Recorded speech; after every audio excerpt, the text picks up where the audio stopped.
So the last class I discussed a little bit what happened when you have diffusion equation with small noise, right? And we kind of put the noise by n in it and declared it to be small.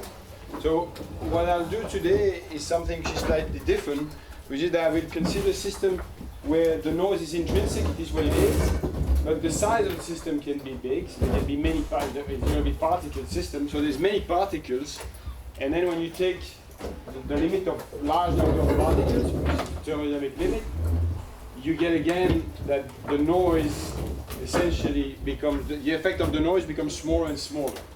Okay? And so in that limit you can do two things. One is that you can derive a deterministic equation that's called the hydrodynamic limit, which just gives you the average behavior of the system. It's a law of large number, and we'll derive that. And then you can go beyond that, and you can try to analyze what's the rule of fluctuations by doing either a CLT or a large deviation principle. And I'll focus on the second one, which is the large deviation principle. So what I'll try to do today is to consider systems of particles that are on lattice. So that's going to be more like the systems that Ludovic discussed a little bit. And then next class, we'll do it off lattice. So many particles that are interacting, and so that going to be more like what Francesco was discussing. Okay? So today I'll just make a little picture which will explain essentially what we're going to do. Is that, you know, we're going to think about a system which is like, it's a lattice, and of course you could imagine that the lattice is in any dimension. I'll take dimension 1 because it makes the drawing simpler. So there are lattice sides like that, and they keep going like that up to L. Okay, and for simplicity, I'll assume that L is 0, so there's going to be it's periodic, and so we're going to focus just on what's going on between there and there. Right, it's looping, it's a ring. Okay, and then at every side there will be a certain number of particles. So I'm going to make a little picture. So here would be 3 particles. This one has 1 particle. This one say has 2. This one has 0. And then there is, here there would be 4 like that, right? And then we're going to specify a rule for how these particles can move. Okay. And essentially, what the rule will be that what they can do is that these particles can either. So we're going to do localized moves. So they can either jump to the right or to the left. I'm going to specify a rule for doing that. Or they can die, or they can duplicate themselves. So you could get one more, for example, like this. Okay? And this will happen as specified by a Markov jump process. So where I need to define rates. Okay, so the way this was introduced by Ludovic is by writing a master equation. So I'll write the master equation here, even though I'm not going to use that one, but I'll write it so that to fix notation. So if you denote by P of Tn, so okay, so we're gonna introduce. I forgot to say that we're gonna introduce a vector n, which is n1, n2, all the way to nl, and that's simply ni is simply the number of particles at the site I. You tell me if I probably I'm writing too small again. Like I want to kind of let my whiteboard fairly compact because there's going to be a lot of formulas. So, but you tell me if you can't see in the back. Okay. So this guy, right? The way you typically write this equation, if you want to write a master equation, is that you do something which is like this. Let me first write it and then.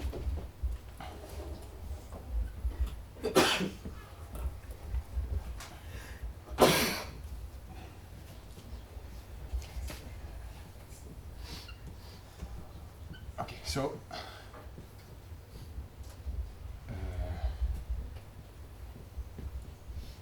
it's written like that.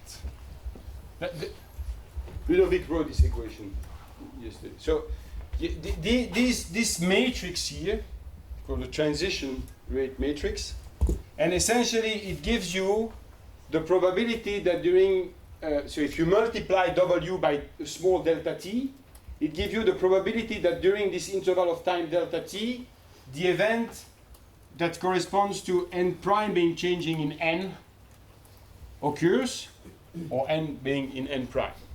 Okay? So that means going from the configuration n prime to the configuration n here, or going from the configuration n to the configuration n prime here. Right? And what this is actually saying, it's a conservation law for the probability, which says what's the probability to observe the system in state n at time t, which is what that is. Right? This is the probability to observe system in n, state n at time t. Right? So, well, it's essentially saying the probability that this be true is that, well, at time t minus delta t, it was in state n prime, but then it jumped from n prime to n. That's the source. That's everything that goes into that state. But then there's also a sink, which is that it could have been already in state n, but then it goes into another state, and that's the sink that's here. Okay? If you want to understand that, you need to discretize that in time, but then when you take the limit as delta t goes to 0, you get this equation. Right? Okay. So now, mathematicians typically don't want to write or work with this equation because it's slightly more convenient to write something else. And this something else is the backward Kolmogorov equation. Because, okay, so this is called the master, I mean, there's many names to this thing. This is called the master equation. But again, mathematicians call that the forward Kolmogorov equation. Okay? And typically they work with another equation than this one, which is the backward equation. And the backward equation goes like this. It says dt, and then, okay, sorry. So the backward equation is for let me write it first, and then I explain what it means. It's and then it's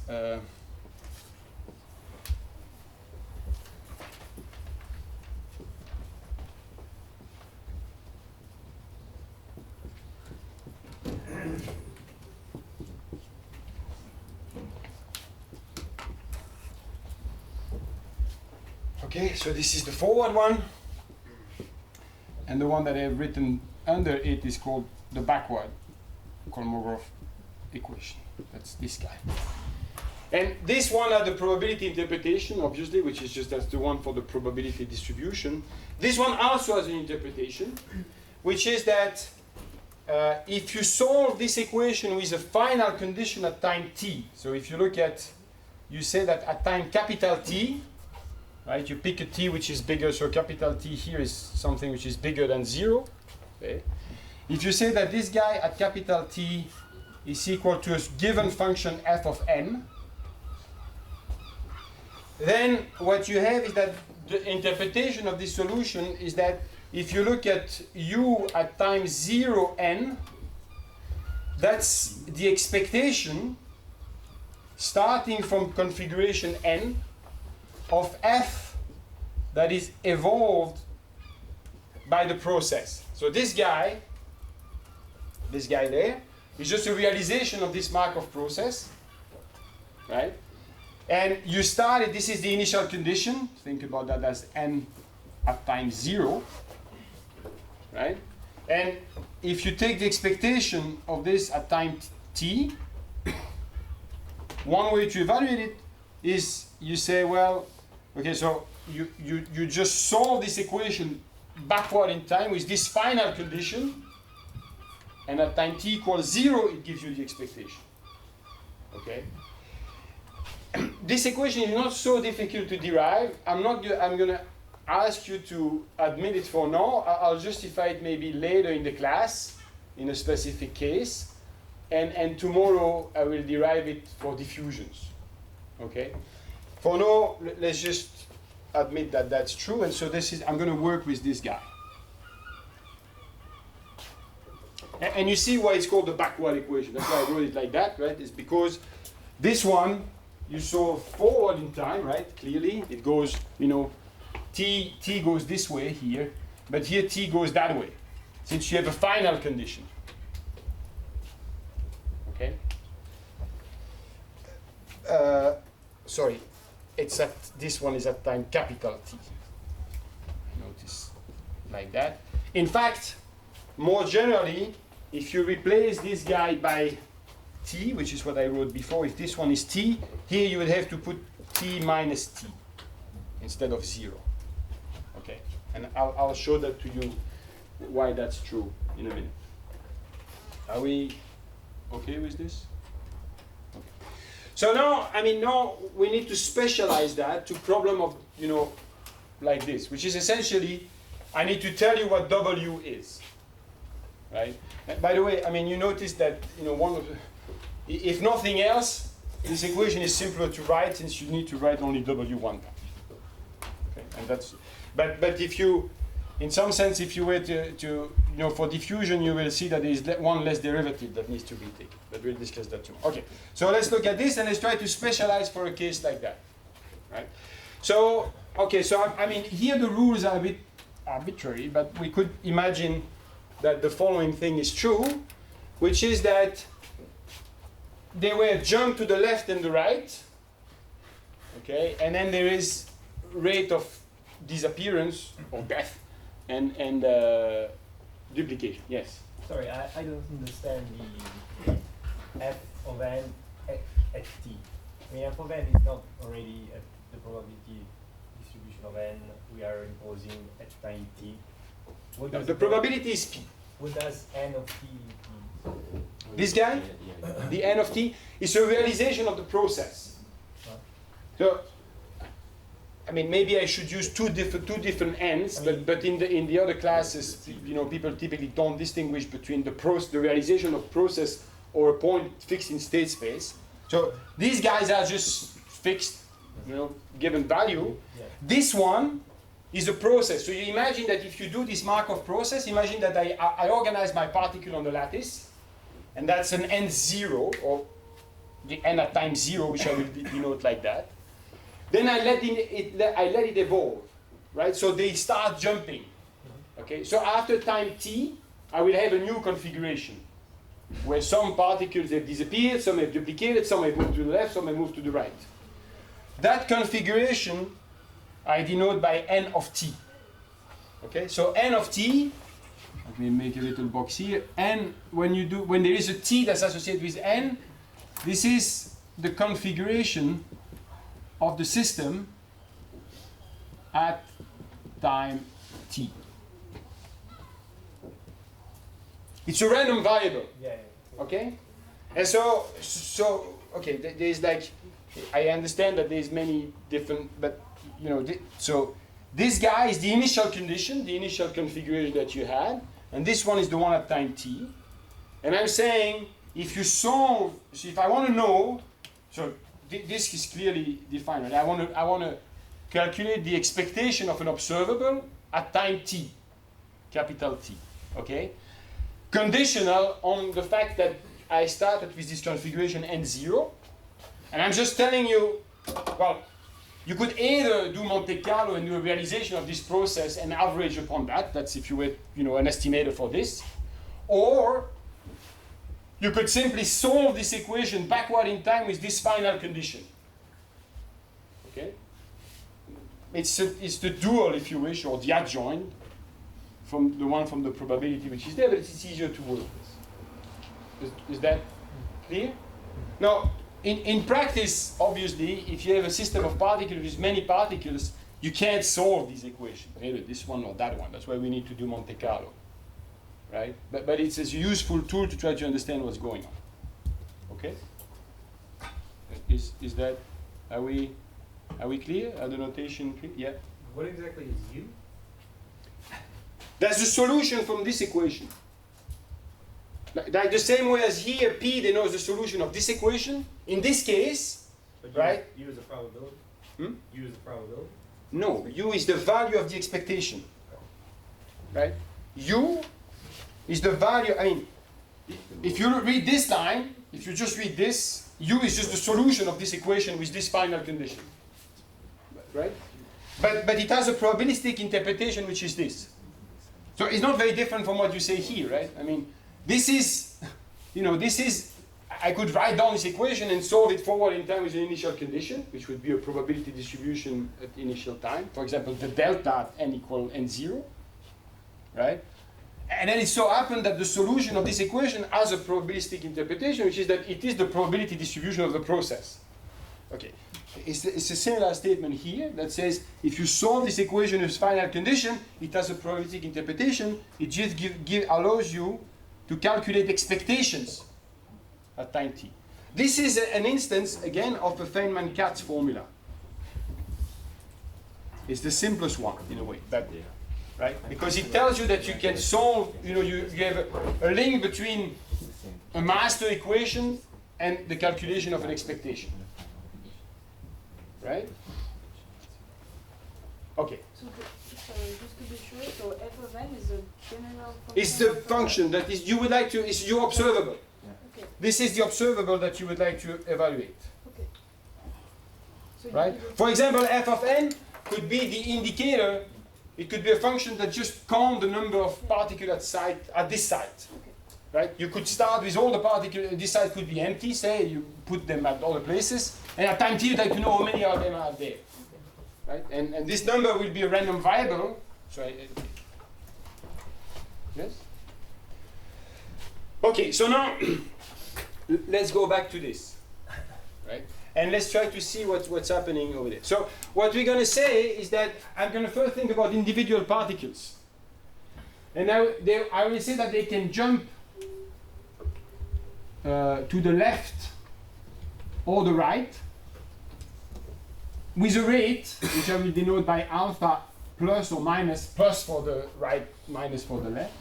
That will typically depend on n. In a minute I'll specify. These are positive numbers, or potentially zero, but certainly. These are rates, so these are rates. Okay, this is a rate. It has the dimension of the inverse of a time. Like W actually. Okay? So every particle, if you wish, as a clock, which is an exponential clock, right? And the exponential clock has this rate that's associated with it. And when its clock ticks with respect to that, when you draw, right, when its ticket comes up, it can either jump to the left or to the right with these rates. Okay? And then, I mean, you could imagine that there is also a burst depth, but I will kind of eliminate that to not complicate things, but you could imagine that there is a burst depth with a k plus or minus that also depend on n, and they are also positive. So that k plus would be the rate of duplication of every particle, and k minus would be the rate of disappearance of every particle. Okay? So I'll focus on this, because this is the one that kind of make things a little bit, you could, so if this one we can consider later, this guy, you will see that there's also some interesting things that are happening just with that. So it's just like the particle can move, right? The simplest case would be to take that alpha plus and alpha minus, say, are the same or not, in fact, but don't depend on the configuration. Then every particle would be independent of every other particle, and it would just hop around on the lattice. So you know in that case already, just looking ahead, somehow you should get a diffusion process that comes into play at some point. But I make things a little bit more complicated here, because I allow this rate to depend on the current state. Okay? And typically, the alpha plus and minus that you're going to hear will not be a function of all the n, all the vector, but there's two cases that we're going to look at that are interesting. One is when the rate depends on the number of particles at the site. Like if a particle is in this site, depending on how crowded this site is, you could imagine that the rate is either higher or lower. We'll look into that. That's one possibility. Or there's another case which is interesting, which is the case where what determines the rate of going out of this state is the density or the population in the state that are nearby. For example, it could be that if I have this particle here and it wants to jump to that side, well, its rate will be lower because there's already many particles there. It's quite crowded. Whereas the one for this one going to that state will have a rate which is higher because it's essentially empty. There's only one. Okay? There are classes of processes where you allow only one particle per side, but I'm not going to do that because that's more complicated to analyze. My processes always have potentially many particles at every side, but you will see that this still leads to interesting phenomena. Okay? Okay, so let's focus on this, right? And then just write down what this equation here is. Okay, so I'll write it in a slightly different way, which is that we're going to write it like that, dt u of tn. So it's the same equation, but now I'm going to count what is happening. Well, first of all, I'll have to say, well, what's going to happen? So here, when I describe the process here, right, I was thinking of particles individually, what they do, right? But since these particles are indistinguishable, they don't have a label. I don't care who is where. I just want to know what's the number of particles at the sites. It turns out that the fact that I have a Markov process at the individual particle level induces a Markov process where I ignore the individuality and I just look at population. Okay, and so that's what I want to write there. And so if I want to write what's happening here, what I will have to distinguish in a way is, okay, so I need to think about what happened to every site. So I'll just put the sum from I equal 1 up to L and see what happened for every site. Okay? And then I introduce a little notation that will be useful, which is I'm going to introduce a vector EI. And this vector is just a vector which is full of 0, but there is just a 1 at site I. So it's a vector of the same size as n, right? But it has zeros everywhere and just 1 at site I. Okay, so let's think about what happened when you have, what happened if I want to look at site I, the jump to the right. Okay? Well, then this should be like this. It should be an alpha plus of n. But then I should multiply that by ni, try to see why. And then I should put u of t of n plus ei minus u of t of n. So what is this? It's saying what's the total rate of going to the right? Well, it's the rate of the individual particle, which is alpha plus, okay, times the total number of particles, because they can all do it individually of each other. So there's this ni. And if any one of them jumps to the right, then the configuration, this n prime I'm reaching, right? Sorry, I made a mistake here, which is probably why it looks a little bit obscure, is e to the I plus 1 minus e to the I.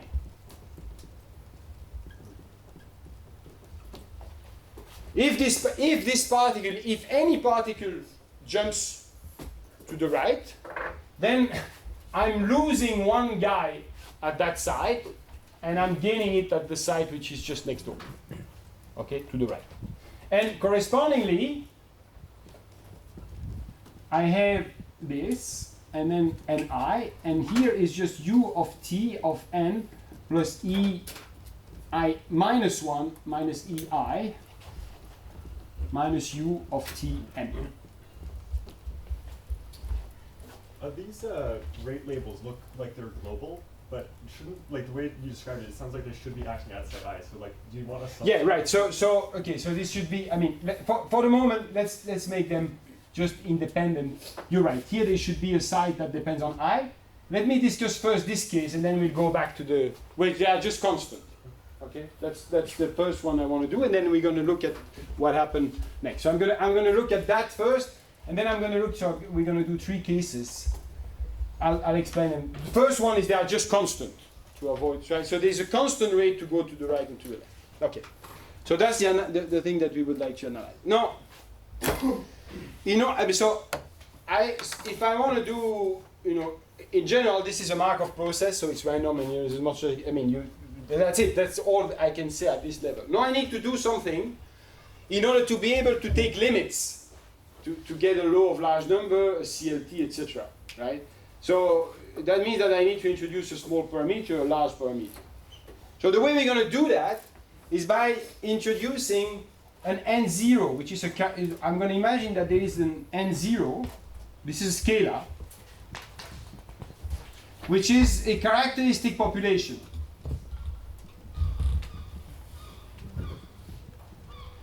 So this guy could simply be the total number of particles that I have for the case that I consider, because for the case that I consider, if there is no burst depth, remember that for the moment we have eliminated that, the total number of particles on this system is completely conserved.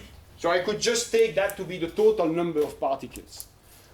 More generally, it's a characteristic population, which could, for example, be the number of particles I start with. It could be this n, the n0. Okay? And I'm going to assume that is n0 is much bigger than 1. Many particles. Okay? Right?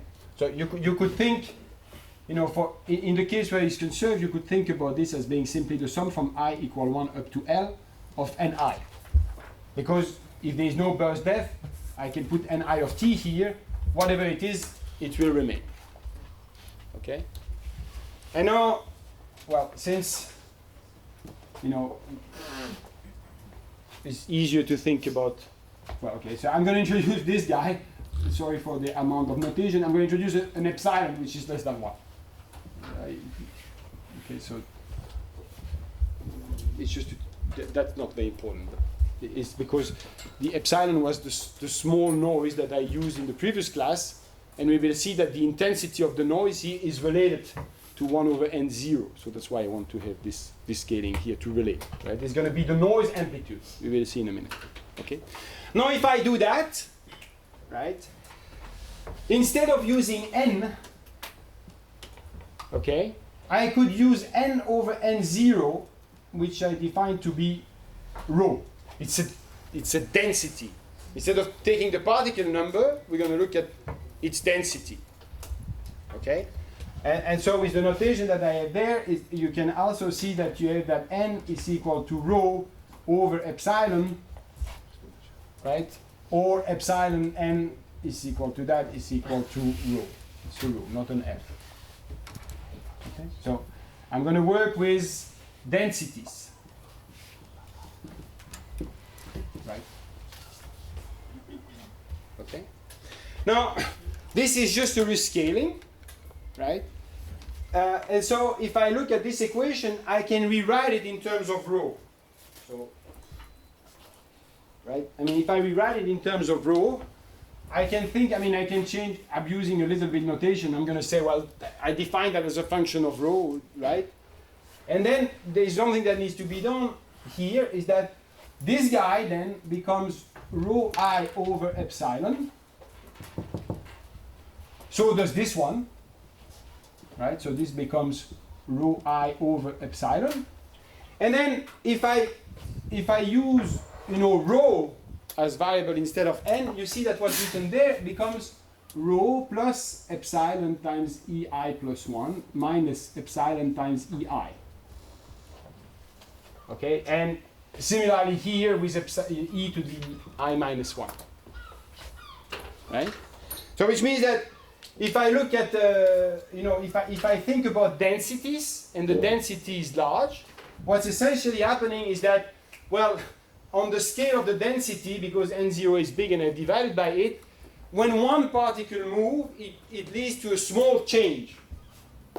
That's why there's the epsilon here. The density don't move that much if I just move one particle to the right or to the left.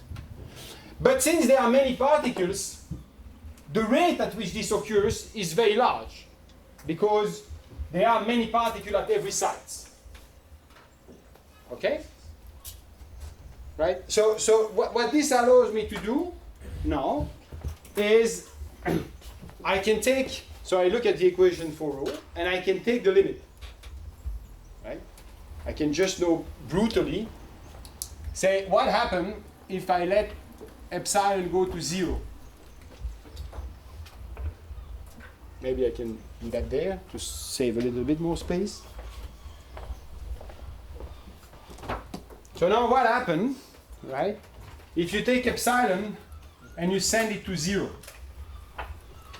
that's the large population limit, right? And so what you see is that it's actually all scaled up here in a way which gives you a very nice limit, because if I just Taylor expand this guy in epsilon, right? The first order term, the 0th order term in epsilon will be cancelled by that guy, the one where you take epsilon going to 0. Same here. Then there will be a term of order epsilon that involves one derivative. I'll write it in a minute. Right? But that one will be proportional to epsilon, but there's an epsilon here, so they will cancel. And then all of the rest will be higher order in epsilon, because I'm going to get epsilon squared divided by epsilon, so the epsilon will disappear. So the equation that you get if you do that is just this, dtu of tn, or rho, sorry, let me write it as rho now, plus the sum from I equal 1 up to L. And then what do you have? You have alpha plus, and then you need to figure out what this is. But you can convince yourself quite easily that what this does is taking a derivative with respect to rho I plus 1 of u minus a derivative with respect to rho I of u. And then the other one is just plus alpha minus that takes a derivative with respect to I minus of u.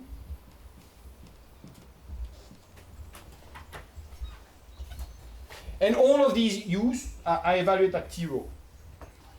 Okay, they are now all at the log, because this is the point around which I'm expanding. Yes? In the first equation, you replace n in the first term by rho, but shouldn't it be rho over epsilon? So I'm making a little bit of an abuse of notation here. So there was a u of tn, okay, and then you write, if I write it in terms of this should be u of rho over epsilon. And then I just say, well, this is a u bar of t rho, okay? Because I don't write. So I just need to be careful about the fact that then at time t equals 0, it's also given in terms of rho. Okay, so I made that little change. So as I said, I abused a little bit notation, but just to kind of not have too many bars and things hanging around. Right? Let me keep that for a minute. I'll derive. Okay. So you have this equation. Now this equation, it's easier to write it in a way where you reorganize the sums, and I'll explain to you in a minute. So, in here, right? Sorry, and there is something that I have forgotten, right? Which is there is a rho I here. Very important, right? So that's, I have just said this backward Kolmogorov equation becomes this backward Kolmogorov equation, right? And if I want to make a statement about the law of large number, I could state, this guy is a law of large number, if you wish, that I have, derived for you. This is not a rigorous proof, but it's actually quite close to it already. Now, I'd like to interpret that a little bit better to try to figure out. Isn't this just a diffusion process? Because you rearrange it and then you get something that looks like Yes. I plus 1 to Yes, I, yes. We're gonna. So let's reorganize it. Okay. So you can rewrite this sum like that. Remember, I'm using periodicity. Okay, so there's nothing coming from the boundary. If they were turned from the boundary, you'd have to do a little bit more work. But okay, so I'm going to put this d rho at I, all of them. So I'm going to write this as being something which is times d rho I of u. It's actually simple to see what's happening. You get alpha. So if I put this one at I, this one becomes an I minus 1. This one is still an I. And then you have alpha minus times rho I plus 1 minus rho I. Right? Okay? Now, and this equation should be solved, right? So this is, all of this is equal to 0. Okay, so I have written, you know, dtu. This one was equal to 0. And then I have a final condition, which is that u at capital T of rho should be equal to f of rho. So that's the equation that I have. Okay? And now, is everybody happy? Okay. I'm So- sorry. Can you just clarify? I thought we were Taylor expanding in epsilon, so why is it derivative with respect to rho? Because I use this, right, which is that if you look at u of t, let me just write one term, which is, okay, so then it's plus epsilon ei plus 1 minus ei, right? So if I do Taylor series in epsilon, what I get is there is u of t rho, that's the first term, and then I need to know what is that guy, but that guy is epsilon times ei plus 1 minus ei times the gradient with respect to rho of u of t rho plus an O of epsilon squared. Right? Yeah. That's okay. Where this is a gradient. Oh, great. Yeah. But then if I look at what is this gradient, right, and I contract it on the ei, you see that this guy only takes the d over d rho I plus 1, and this one takes d over d rho I. So that gives me this term and this term, and similarly for these. Okay. Yeah. Okay? So it is indeed in epsilon. Okay. Right? Okay. So I have obtained that equation. Now, this equation, I claim, is the backward Kolmogorov equation of an ODE. And this ODE is the one that will lead us to the diffusion equation in a minute, but let's look at that. So let's do two steps, right? I say this guy is the backward Kolmogorov equation that I would write if I were to consider this Markov process. This is a simple Markov process, so this d over dt of that is equal to alpha plus rho I plus 1 minus rho I plus alpha minus rho I minus 1 minus rho I. So this guy is the backward Kolmogorov equation for this ODE. Okay? And this is a good place where I can actually show you why this is true.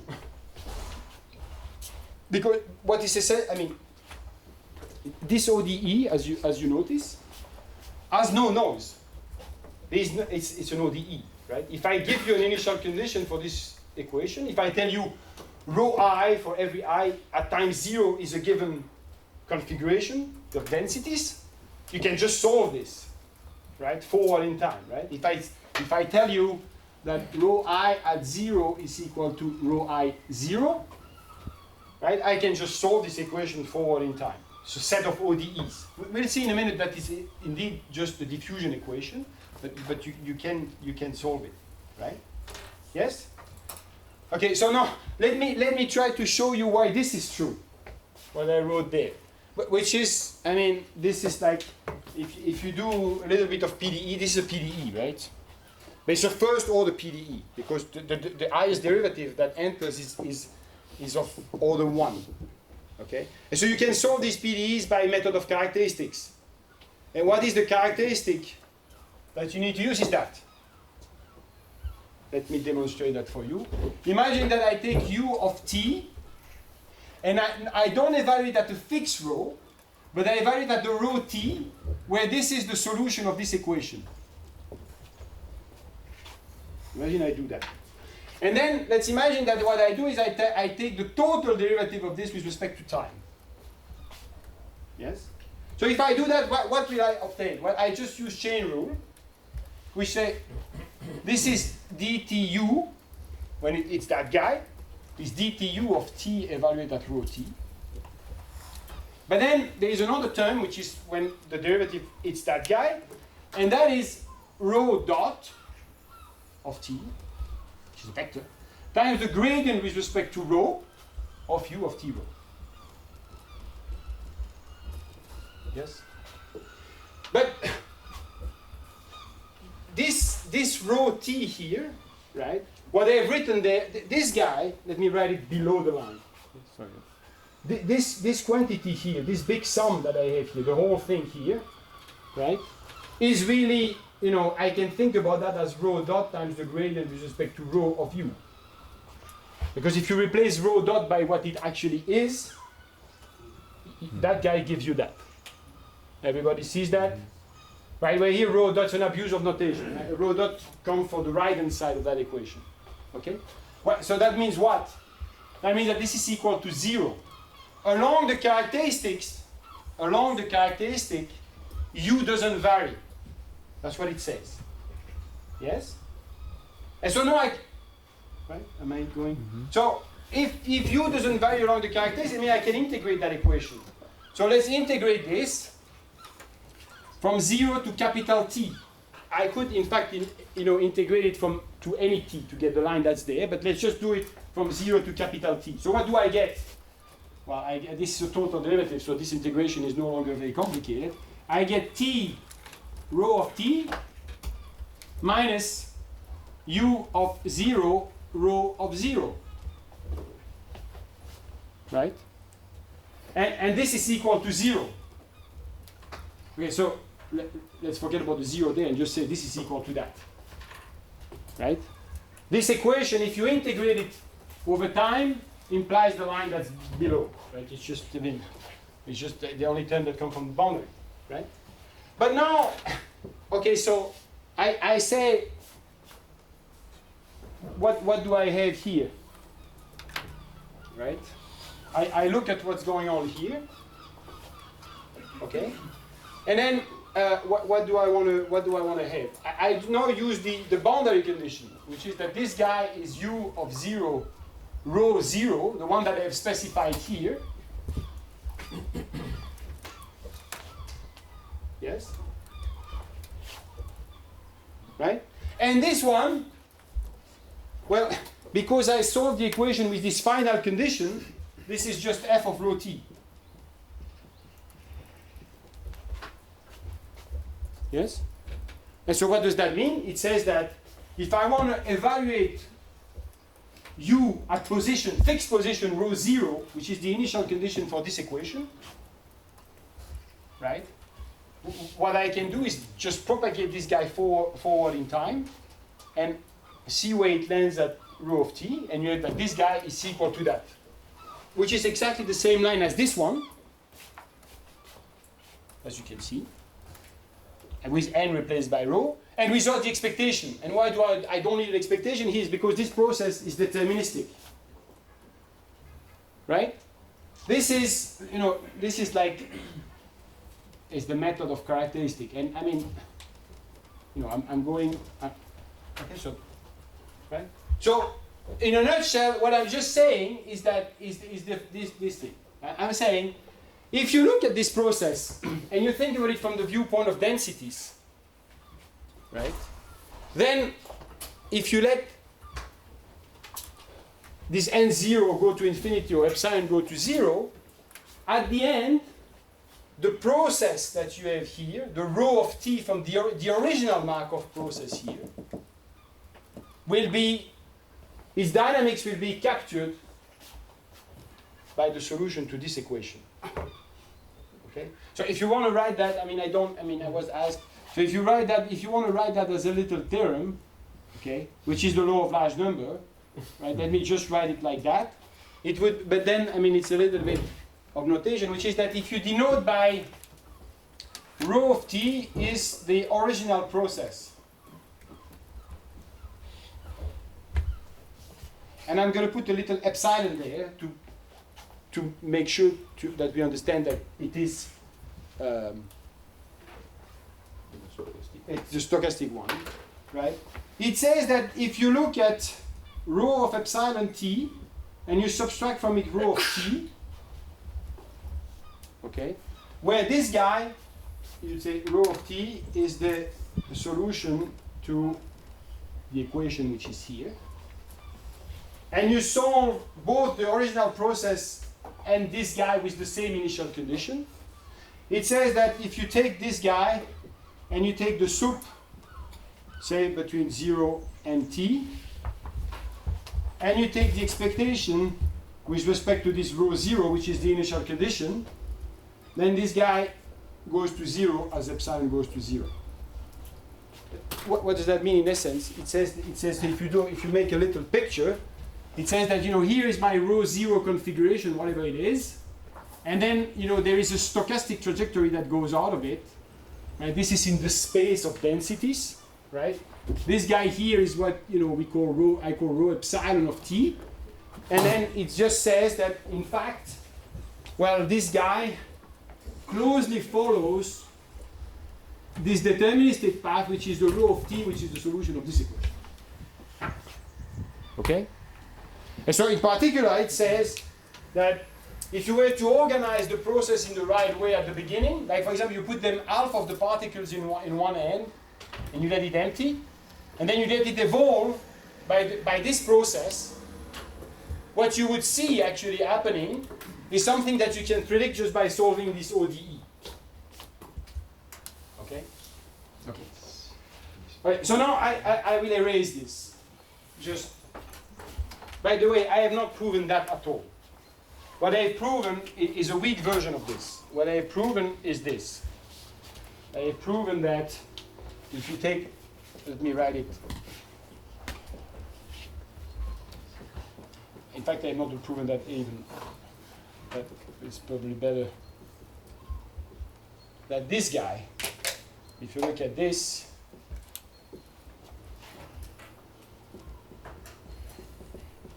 that this guy goes to 0. It's a weak version of the law of large numbers. But the other one is also true. Say on any pick any observables, evaluate the process on this observable, compare it to the expectation that you will get on that process, and in here I don't need that because there is no expectation.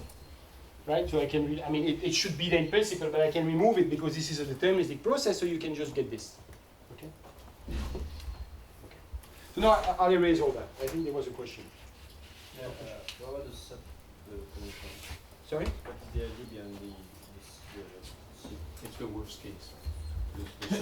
The soup, the soup is just, it's telling you, yeah, exactly, it's the worst case. If you think about what's going on, this guy remains in a little tube that shrinks, and at no place it goes away from that.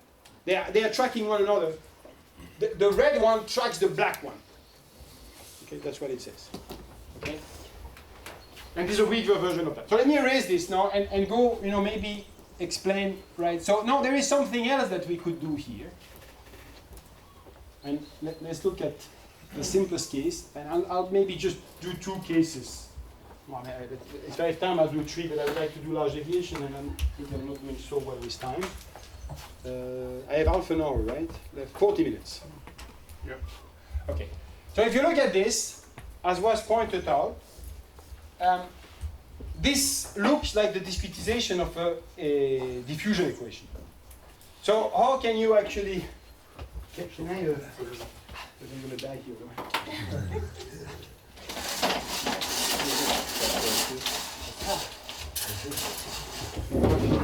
So this looks like a discretization of a diffusion equation. So let's do something which is, let's take another limit. Let's imagine that what I introduced, I'm going to now very briefly discuss the case where you take L going to infinity. Now you start also to take the number of sides to be big. Okay? And I will introduce something which is I'm going to take 1 over L. So L is the number of sides that are there. And I'll think about 1 over L as a spatial discretization. So I'll think about this. So these were just sides. But from now on, I'm going to think about this as really the interval. I'm going to put an x-axis, which go from 0 to 1, where the steps that were 1 on this side, right? Here go from 0 to L. Is going to go from 0 to 1. The steps here were of size 1, and as a result, the steps here will be of size delta x, which is 1 over L. Okay, so that's right. So yeah, switch.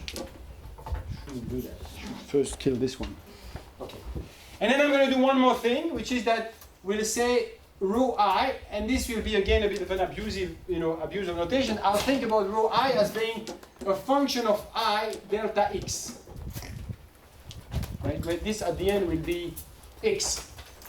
Okay? I think about this guy as a discretization of a function that's continuous, in fact differentiable in space. Yes? Okay. And then I need to get a limit, I need to do one more thing. So let's take the simplest case. I'm going to assume that alpha plus is equal to alpha minus. We'll specialize that in a minute. And I will put that to be, so now we need to be a little bit careful. I'm going to say that this is a d divided by delta x squared. So why would that be the right limit? It's because of the diffusion scaling.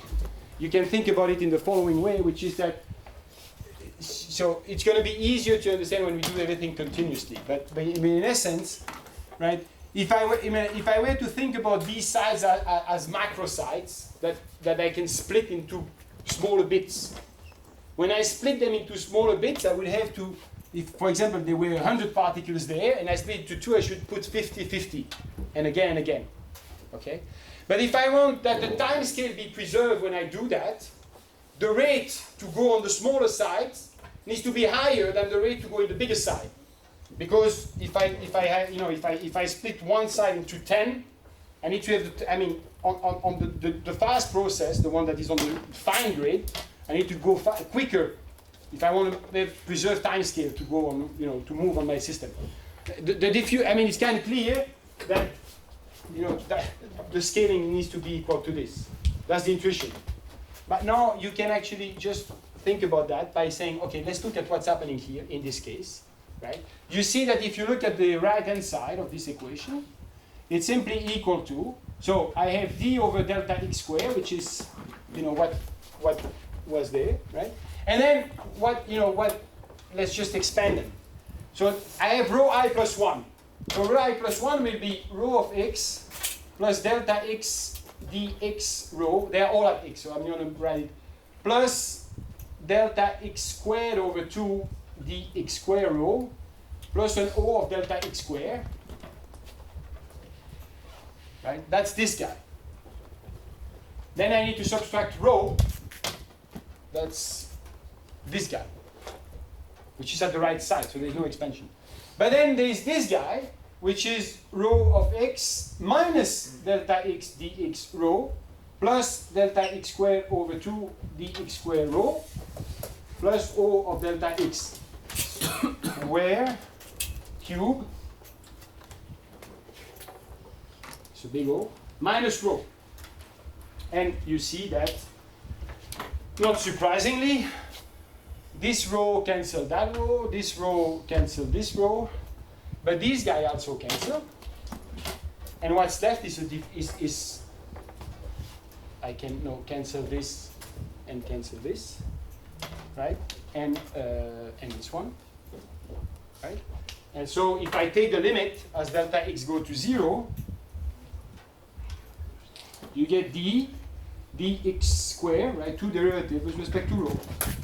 And so the equation now, right, is just, I have reduced that to a diffusion equation. What I've said here is not very surprising, right? I'm just telling you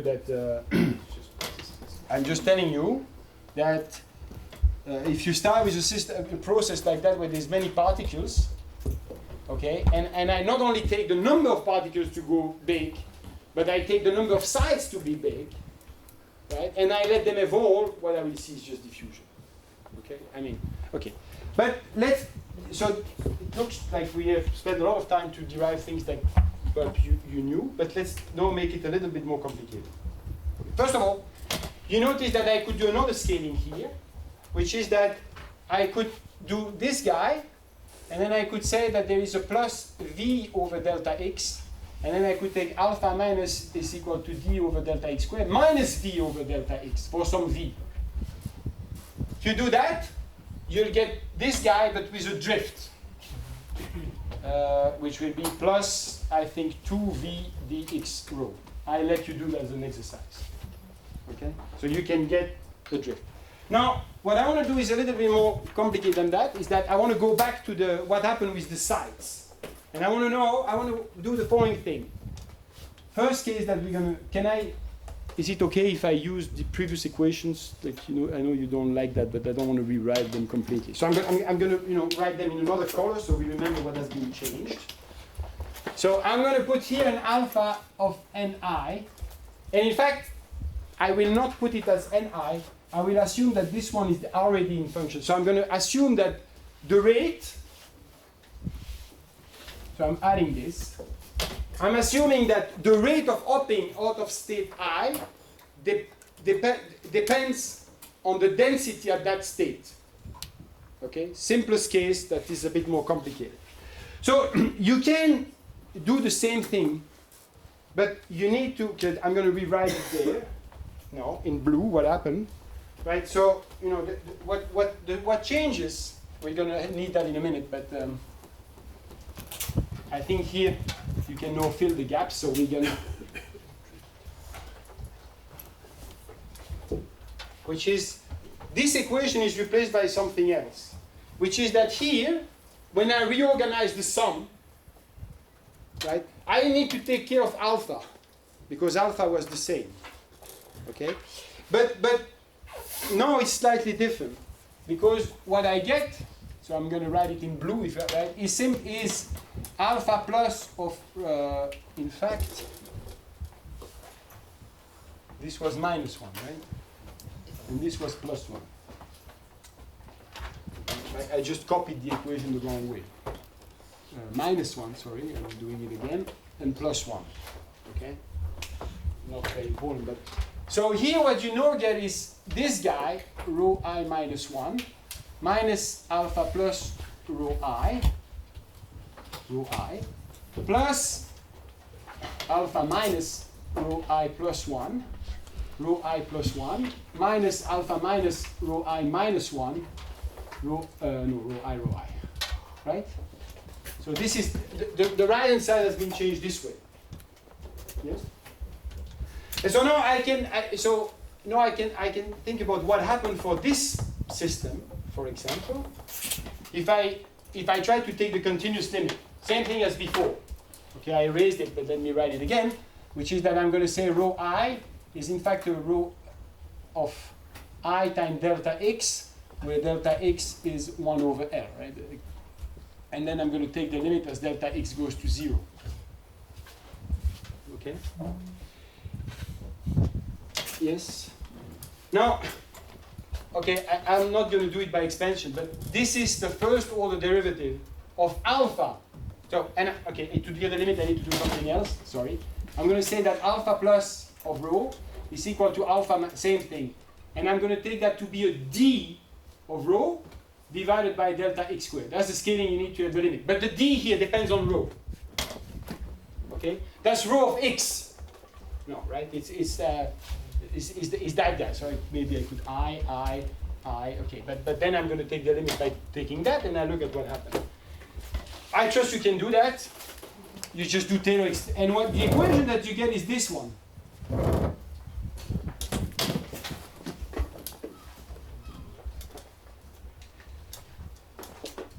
Well, they're all at xt. Why? Because this is the first order difference of d, which is alpha and rho, and that's the same. And then when you put them all together, I don't think I need this parenthesis here anymore. Right? And when you put them, that's what you get. Do it, and you'll see it's elementary. It's just Taylor. Okay, that's the limit. Now this equation is kind of interesting because you can write it in a way. Physicists typically don't write the equation like that. They prefer to write it in a self-adjoint form with the diffusion coefficient squeezed between the two derivatives. So let's do that. So if you write that, meaning I keep one derivative there, but then I distribute the derivative on the other terms. What you end up having is that, well, there is a d of rho times dx rho that is simply when this derivative, one of them goes on rho. But then there's another case where there's the other, it's product rule when it goes here.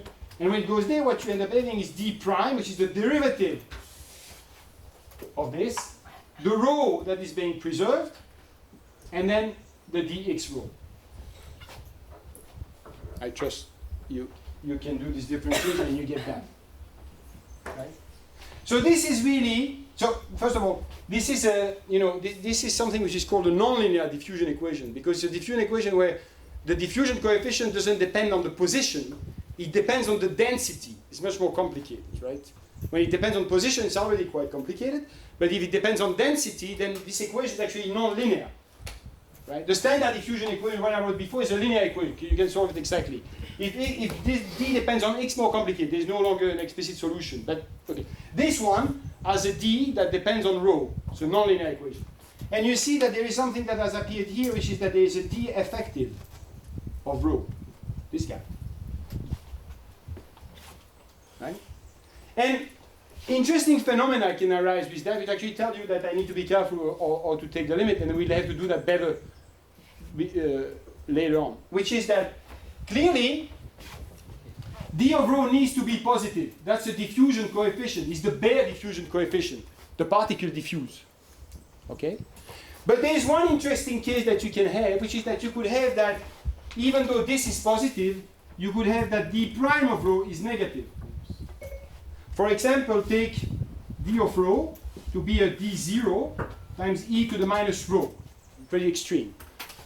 Right? So this is a case where the diffusion coefficient decreases exponentially with the density. So if you think a little bit already, you know what should be happening. If the diffusion at the level of the particle, that means that what they do is that they op freely, but as they go more and more on site, they slow down. So there's kind of a positive feedback loop in which if you go to a site, you slow down, and so they will accumulate. Okay?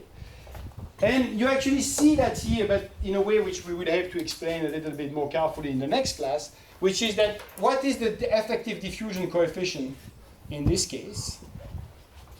Right? Well, I need to take the derivative of that, so it's d0 times e to the minus rho, so that's that term. Okay? But then I need to take d prime times rho, so there's a 1, which is that guy. And then d prime is just minus, so it's this. Right? Am I doing that? This rho is that rho. Right? And you see that this can become negative. Right? If rho is bigger than 1, yes, it can become negative. Okay? And rho, I forgot to mention that. If n0 is the total number of particles and they are conserved, n sums to 1, which means that rho integrates to 1. It's a density. It's a probability, actually. You can think about it as a probability density. But since the probability density, even though it integrates to 1, they could be spiked with above 1. So there could be region where this guy is actually negative. If you have anti-diffusion, which is ill-posed, essentially everything collapses there. That's the signature at this level of what we saw here. Okay? Why is this well posed? It's not well posed. So that means that if I do that, I have a problem. And we'll discuss that next time. Okay? I will need to add terms. I need to do something else to rigorize. I will need to introduce here. What is happening is that in a nutshell, I assume that I assume this rule. And that's too strong in order to get something which is well posed here. I could introduce a length, which is to say the diffusion coefficient here depends not only on this side, but on the neighboring side in a way which depends on a length that remains fixed after rescaling. Then the equation becomes regularized because what you get is you get a blob which is on that scale. And it cannot collapse to 0. Here I've taken the size of this blob to be 0, so there's no regularization, so it just explodes. Okay? But there is still meaning in this equation. Because if you solve it up to the time of explosion, it tells you what's going to happen here. And then after that, you don't know. Okay? Okay. So you could also, you can do other things, but I'm not going to do them because otherwise I'm going to run completely out of time. And I have 20 minutes, I want to do something else. Yes? If n0 is the total number of particles and rho is then the probability, I don't understand the argument that it could be greater than 1. It's a probability density. Yeah, sure, but with its definition, because what you have is this. You have sum over I rho I is equal to, with what I have done here, right? The sum over I rho I is equal to, what did I do? Epsilon? 1, right? I have that, yes? Which, if I look at this guy in the limit, means the integral from 0 to 1 of rho of x dx is equal to 1. I mean, that means that unless this function is positive, unless it's equal to 1 everywhere, it has to be some region below 1 and some region above 1. Right? It's think about a Gaussian.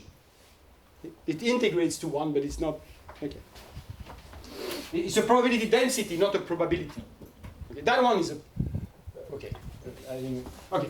So there are other things that you can do here. I'm not going to do them, which are kind of interesting, which are like exclusion principle. You could say, for example, that this doesn't depend on what's happening at the site, but what happened to the site, the one I said before. You can do that as a little exercise. Imagine that you could actually think about how would you take the limit if you say that the alpha plus at site I depend on what happened at site I plus 1. Maybe write it in red, and I'm not going to do it, but you could imagine, if you do something like this, probably green would be better because I already have red. Oh. So if you take here something which would be rho I plus 1, then you can introduce interesting things where you can facilitate the process or kind of slow it down, because you would have that in order to move to the right, all the site needs to be empty. Okay, and you can get shock wave. In fact, if you do that, what you get is Berger's equation. You can try to do that as an exercise. Okay, so this is nice, but this is not really like this is all kind of classical.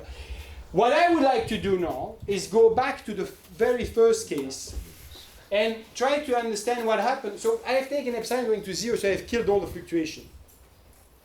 So now I'd like to know what happened. In reality, in my original system, epsilon is finite, right? The number, it can be big. There's many particles. There's always a finite number of them, and so I will have fluctuation.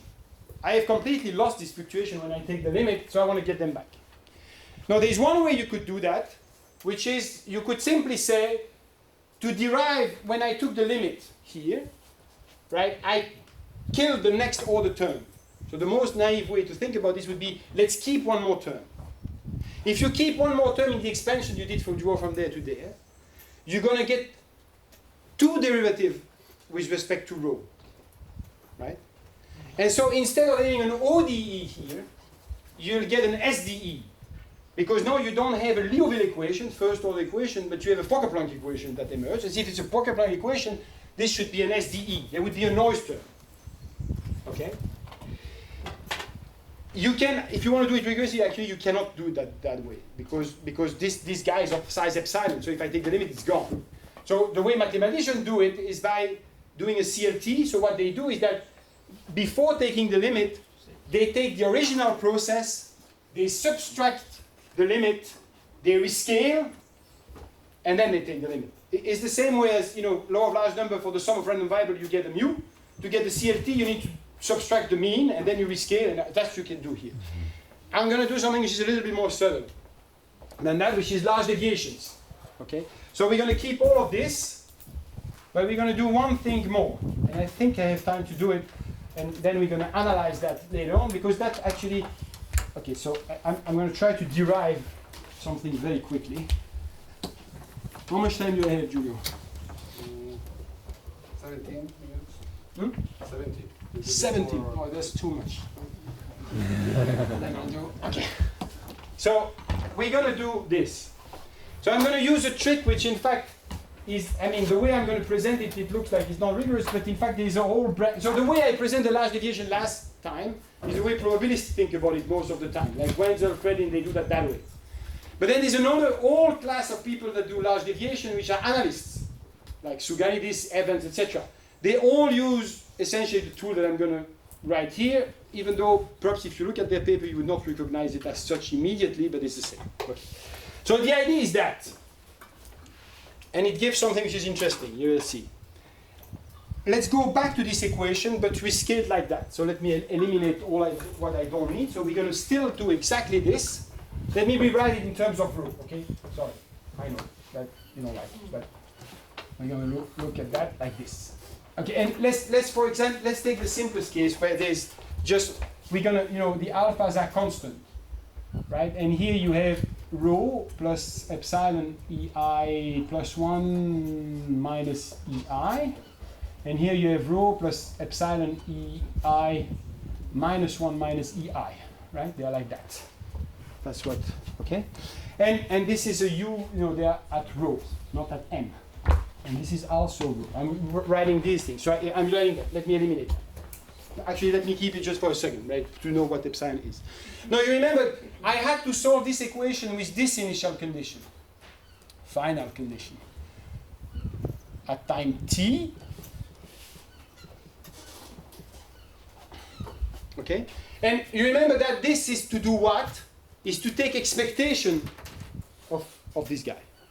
So if I want to understand what the fluctuation do, one way to do that is to take an observable which will be such that it will force the system, it will be dominated by very rare realization that give me something interesting. Okay, let me explain how we're going to do that. I'm going to take something which is like this. I'm going to take 1 over epsilon, same epsilon, and then I'm going to take a g of rho. This is a specific choice of observable, right? Which is just, it's an observable which is exponentially large in the system size. Okay? Sorry, what's the reason why we don't have any longer the rho I next to the rates for this? Oh, because that's a good point, because I forgot about it. Okay. Sorry. Thank you. I could claim that I'm just checking if you're paying attention, but I just, okay. So we're going to do that. Okay? Now, the reason why we would like to do that is that I can now do a WKB ansatz for the solution. If the initial condition is like this, I'm going to try to look whether I can find a solution to my backward Kolmogorov equation there, which is of this type. Same, and I'm going to write that as an S of T rho. Because it's going to be an action, you'll see. Right? And so, I know that S at capital T rho needs to be equal to G of rho, right? Because this is the final condition that I need to have. And I'm just going to plug this guy into here. Right? So if you do that, you realize that something interesting is happening, which is that, okay, so let's do it. So I'm just going to write it. Should I write it here, or is it better if it's higher? Higher? Okay. So let me write it here then. So if I take this ansatz in this equation, so I take this ansatz in the equation, what do I get? Left-hand sides become dt of u. They will all be evaluated as at st rho. Okay, I realize that my rho, because I put a bar under it, looks a little bit like an F, but it's really a rho. Maybe I should put it there. Okay, so they will all be at rho. So the dtu becomes what? Becomes 1 over epsilon dts, that s, times e to the 1 over epsilon s. That's the left-hand side. Now, if I look at the right-hand side, right, I'd like to take the limit. If you take the limit, the following thing will happen. Actually, this is also the. Okay, so sorry. I have that. I need to add. So okay, this is dtu. Goes like that, and then I need to add to this the term that come from here. Right. Now, if you do that, well, you realize that there's 1 over epsilon s. Right? And so I need to look at what is happening. Let me just write it very quickly. I need to look at what is happening if I do something like this. I have an S of t, and then the rho, plus epsilon EI plus 1 minus epsilon EI. Let's look at this term. That guy is the one that comes from there. Right? And so if I now take the limit, it stays up. I mean, what you get. I mean, if I try to take the limit, if I look, just expand. One term is S, evaluated at T rho. And then the next order term, the one that is actually the one that we get, which is d rho I plus 1 s minus d rho I s, and then there is an O of epsilon. Right? Now this guy, right, is also here, because that's what it is. But it's also there, because, right? Okay, so I can cancel them all. And so what you end up having is this equation. Can I, right? So there's one, this factor is there, it's here. It's also in this factor because that's just what that is, right? And so if you take the limit, let me just end, okay, there is one more, wait a minute. This guy should not be there. Where is this guy there? There was a 1 over epsilon here that they've also eliminated by rewriting thing, right? Remember, there was a 1 over epsilon there. And so there is 1 over epsilon, you know, and then the whole thing which is coming from there, right? So if you write what that is, let me just write down the equation that you get, is you get, if you cancel this guy and this guy, so in other words, what you do is that you multiply this equation by the inverse of this factor. So you multiply by epsilon, divide by the exponential, and then you take the limit, well, there is a limit, and you can write it like that.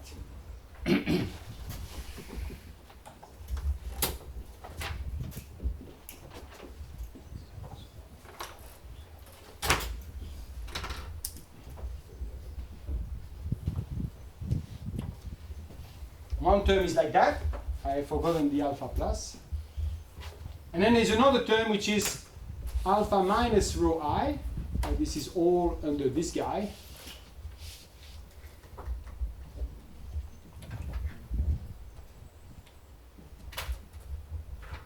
This is what you get. And that this is equal to 0. So let me make clear what we did. Is that you take the equation, you multiply it by epsilon, and e to the minus 1 over epsilon s of t rho, and then you take limit as epsilon goes to 0. You take this equation, right? We're starting here. Take the equation, multiply it by epsilon, right? And this, write what it is before taking the limit, then take the limit. This is what will remain. Exactly this, nothing else. Okay? And this equation is an interesting equation because this is an Hamilton-Jacobi equation. Can I erase that? And so remember, we saw, I derived large deviation last time, and there was an Hamilton-Jacobi equation that was related to an Hamiltonian. You can write this equation this way.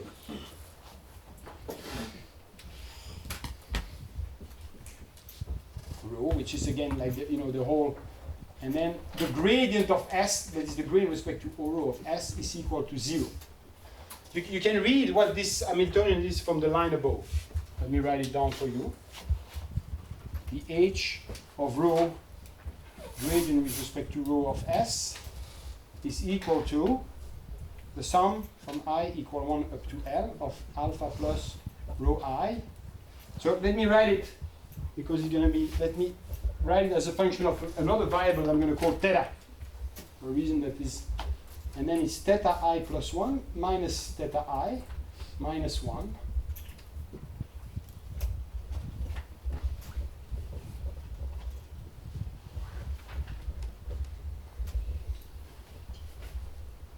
If you replace theta, which is a vector, by the gradient with respect to rho of s, you see that if you use this h, this equation is identical to the one. They are just one and the same thing. Yes? And what I have derived here is in fact the large deviation principle, because what, so I need to tell you two things now. Because of this ansatz here, right? You can try to interpret what is s of t rho. It should be really an s epsilon of t rho here, because of an epsilon, but then I have taken the limit. What essentially I have shown is the following thing, is that if you take the expectation starting with a certain rho 0 of the exponential of 1 over epsilon g of rho at time t. That's the u of t rho. But the u of t rho is exponential times 1 over epsilon s. So if I want to write it in terms of s, I will need to take the log and then epsilon. That's the s that I defined this way. Okay? This is this. If you wish, I should put an s epsilon here. And what the large deviation principle, you could write as a term if you wish, which is the large deviation principle, tells what? That this guy has a limit which is equal to s, in fact, of 0 rho, the same as what I wrote here, where s solve this equation with the final condition that s at time t rho is equal to the g. So if you look at the equation that I've written there, let me erase what's not necessary.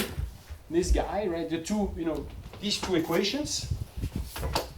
The derivative that I said there is in fact saying that if you take, this is the rho epsilon, the process that's there. If you want to estimate this expectation, take its log, multiply by epsilon, take the limit. You can actually do it by solving the PD that's there with the Hamiltonian that's written there. So large deviation principle. Okay? And now, so now, you might not recognize all the bits yet, but we will think about that in a minute. Which is, let's think about, I have, how much time, Giulio? 5 minutes. 5 minutes? Okay. So, let's, right, so do we understand? So this is a statement which is similar to the one that I sort of wrote, right, for the law of large number, which is that if you evaluate an expectation over the original process, you can replace that by essentially evaluating something on rho dE, right? And that was true if you were to, take the limit directly on this equation. But that typically would not give you information about what happened if you really require the process to go away from its mean, if you want to account for the fluctuation. If you want to do that, you may want to consider expectation like this. And the statement then is this expectation, again, this is the original process, can be expressed by looking at the equation that's there. Now, this equation, right, this is the LDP, this equation is an Hamilton-Jacobi equation. Hamilton-Jacobi-Bellman sometimes, but okay, Hamilton-Jacobi equation. And this is also a first order equation, right? This is a dt rho, no f, right? That still looks like an f, right? Okay, well, it's a rho. So maybe I should just forget about the bar. If it's the vector, if there is no I. So this guy is an Hamilton-Jacobi equation, so you can solve it by the method of characteristics. Yes? And what are the method of characteristics? What are the characteristics equations? Well, they are the Hamilton's equation associated with this guy. What are the Hamilton's equation? They are dt rho, is the vector again, is equal to the gradient with respect to rho of h. It depends on rho explicitly, right? And then you have dt of theta that is minus dt rho of h. These are the Hamilton's equations that are associated with this, right? Yes? And the interpretation of this theta here is what it is there, is that if you look at s of t along rho of t, if you look at the gradient of that, and you evaluate it not at given position, but at rho t, this is theta t. In the folder, I put notes that derive all of these things in case you have not seen how to solve Hamilton-Jacobi equation by the method of characteristics. But these are the characteristic equations associated with that, right?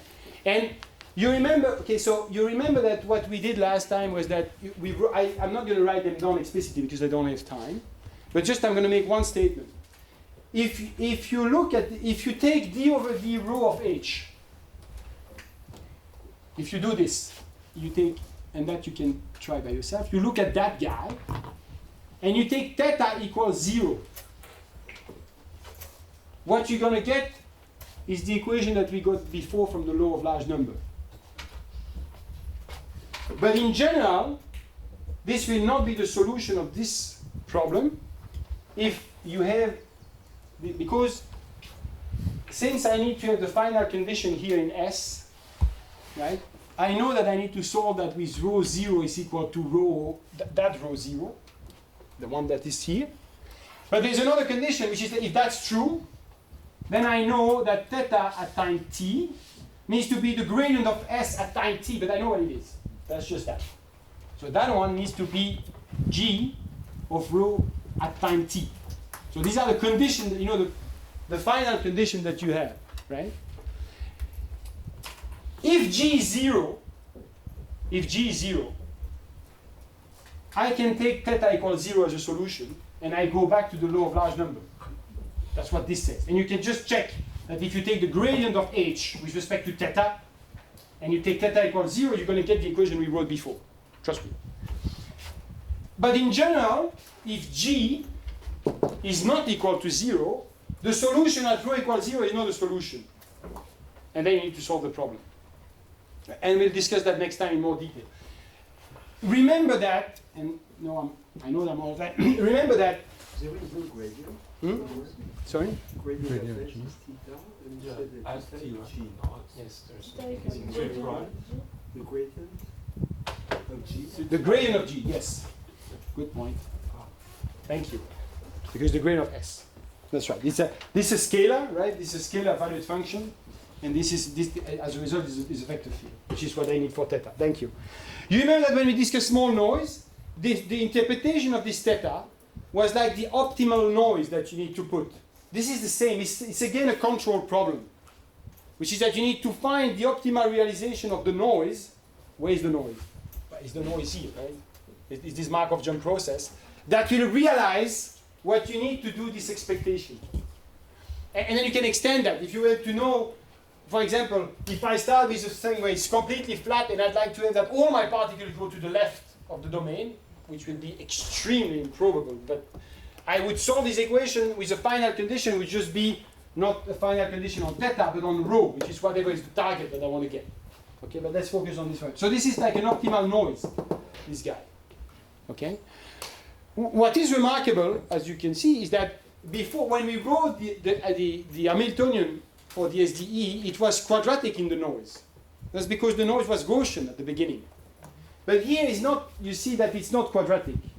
If you take the diffusion limit, it becomes quadratic. You can expand. But in general, it's not. It's an exponential. This is because the noise is Poisson, right? Here. It's a Markov process.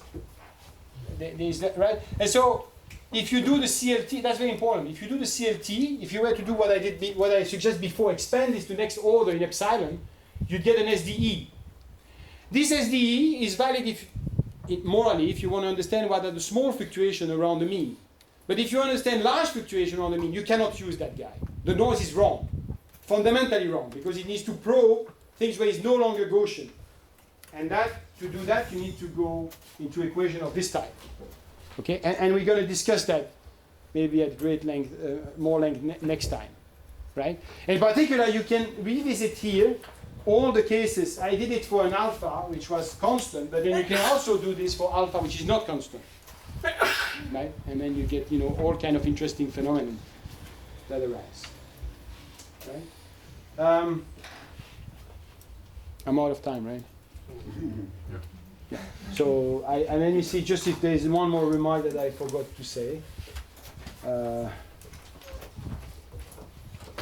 I think that's pretty much it. So just to look ahead, next time I'll redo these kind of things. But if what you have here, it was these particles were on lattice. So these are nice models, especially for mathematicians, because you can do more or less everything rigorously. But is more interesting if the particles are off lattice, like they are really diffusing and interacting in a which is more what Francesco was discussing.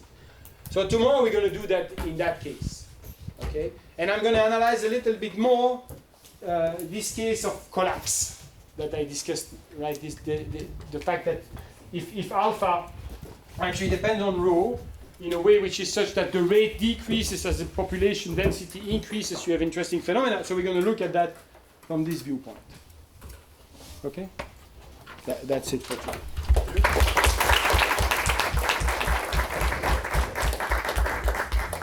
Questions? Do we have any conditions such that we LDP? Sorry? Do we have any conditions on G in your probe such that the LDP holds? Yeah, of course. I mean, because well, there's one obvious one. You need to make sure that this expectation exists, right? Which is not guaranteed. Okay. And in fact, that's where the problem may arise, which is that you need to show that it exists at least for one class of G. That is not an empty statement. It could be that all I've done here, that there is no G for which this actually, I can calculate the expectation. And so then somewhere, something would go wrong. Right? But if you assume that this expectation makes sense, say if G's are bounded, right? Then you're in business. Right? And if you want to prove this statement, well, you need to be a little bit more careful on how you take the limit, which is that you just need to look at the remaining term and control them, which is not easy at all, but can be done.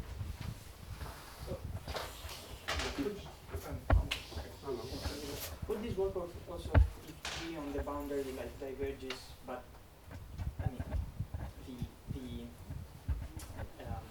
the function is still, the integral is still finite. So if we have the evidence, I guess so. It works. I mean, it works with a case, that I didn't discuss, which is that if you instead of this you think about the indicator, you want to compute the probability, right? Like for example, you want to ask what is the probability that the density goes into a set.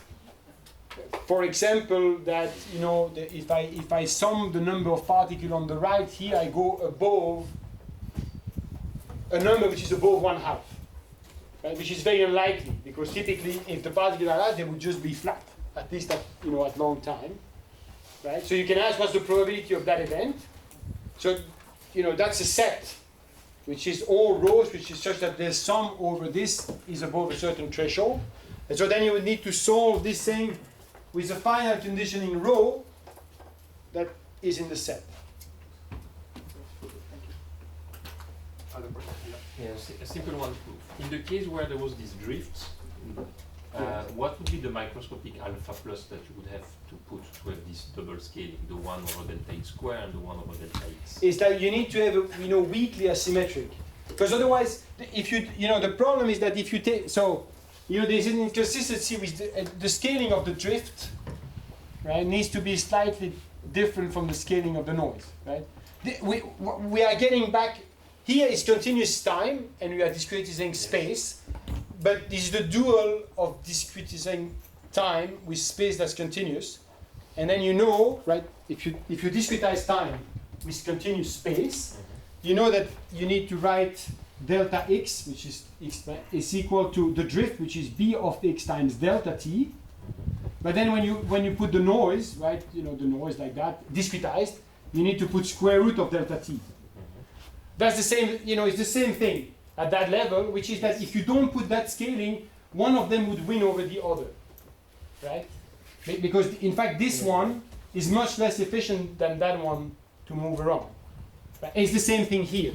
The reason why you take d over delta x squared and v over delta x is because if you do a random walk, it's much less efficient to move around than if you just go in one way. And in which scaling exactly the one? So that's that. That's to get the okay. So I have actually a comment and maybe a question. So the comment is that actually all the things you have done have a roughly one-to-one correspondence with things that I think many of us have seen in quantum mechanics. In the sense that so you have the large deviation in terms of the sum over path. Yes. And then you do an instanton, or you do you get this 1 over epsilon, exponential 1 over epsilon s, and you get an independent of it. Yeah. And so in the sense, well, if you, in quantum mechanics, when you do h bar going to 0, so you do, either you can do the WKB approximation, which is very similar to this, or you can do the instantons, which is very similar to the large deviation that you did. No, just to make it. Totally. It's just, I mean, this shows. Since you had the Lagrangian, all these formalisms. There is a very tight connection between, quantum field theory and stochastic processes theory. And typically, depending on the community you belong and the training you have had, you understand one fairly well and the other one is completely incomprehensible. And so for me, probability I understand. Quantum is like very obscure, and if I want to understand anything into quantum, I need to try to make the analogy by saying, okay, what's the equivalent probability? Which typically means that all the times becomes imaginary and things like that. But I know that people in quantum field theory typically go the other way, which is that for them, the probability is very obscure, and they want to bring everything back to. But the set of tools, yes, is very similar. And so the question is, so you take a limit, which is n0 going to infinity, I think. So you could have thought to another limit, which is hydrodynamic. So you take the original model, you don't take a very large number of particles, but you take big boxes. So you take the density defined in a Higgs box. So the kind of equation that you would get is different? Or no, but it's more, the difficulty here, that you can actually do that, right? Typically, for example, if you look at you can do variancy of, for example, asymmetric simple exclusion process, things like that. But the real one is not like that. The processes that typically people look at and that are harder to understand are the one where there's only one particle per site, right? And you give them rules. And then this picture only emerges if you do what you say, which is that you need to coarse-grain boxes. You need to take double limit. You need to say, I'm going to take my original system going to infinity, maybe rescale to a finite, right? And but I will slice it into boxes that all will go to infinity on the original scale, but all will go to 0 on the rescale scale. Okay? So you can do that, but it's much harder technically, because here what I'm using is that the process, I have this master equation which is exact, because the process is Markovian from the get-go. If you have a Markov process in the original space, right, and then you take these boxes, that process is no longer Markovian, at least not exactly. So you also need to show that the non-Markov effect disappears, and that's very hard, typically. So that's why, but indeed, there's, maybe more, from a mathematical standpoint, right, what I discussed today is a bit trivial. They don't, right, they would rather go into the cases that you consider, but the number of cases that can actually be treated rigorously is really small. Right? So. Okay, so there are no other questions. Thank you again.